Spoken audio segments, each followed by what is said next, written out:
আসসালামু আলাইকুম। কাছে দূরে যে যেখানে আছেন আশা করি সবাই ভালো আছেন। আজকের ব্লগটা এখান থেকেই শুরু করছি। আজকে সকালে বারান্দায় এসে দেখি মশরুজ গাছে ফুল ফুটেছে। দেখেন, পানি দেই আমি, সার দেই আমি, যত্ন করি আমি, কিন্তু ফুল দেখে কে বাহিরের মানুষ। যাই হোক, ফুল ফুটেছে এতেই আমি খুশি। এই যে এখানে একটা অপরাজিতা ফুল গাছ আছে, এখনো ফুল ফোটেনি।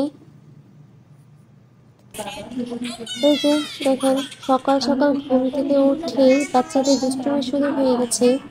এখানে একজন আরেকজনের উপর মুড়ি দিয়ে ছিটা দিচ্ছে, পানি দিয়ে ওরা ছিটা ছিটা খেলে, এখন মুড়ি দিয়ে খেলছে।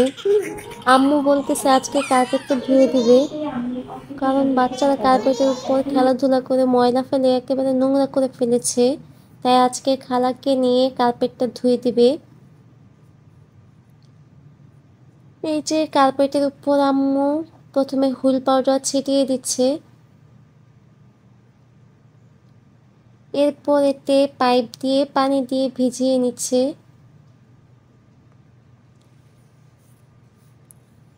এরপর আম্মু একটা ব্রাশ দিয়ে একটু ঘষাঘষি করে নিচ্ছে।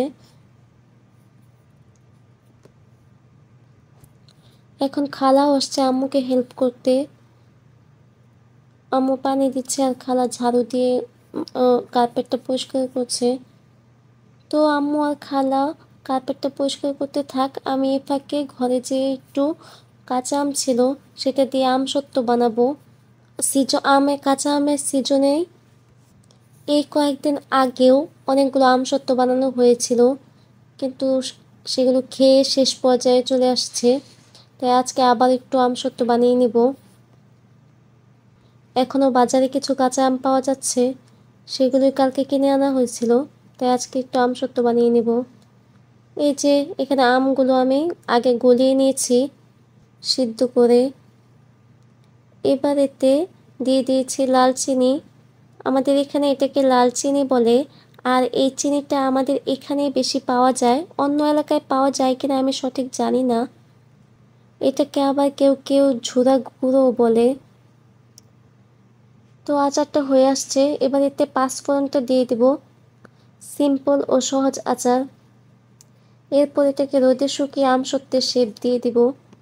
ধন্যবাদ সবাইকে ভিডিওটি দেখার জন্য। সবাই একটা লাইক করে দেবেন এবং সুন্দর একটা কমেন্ট করে দেবেন।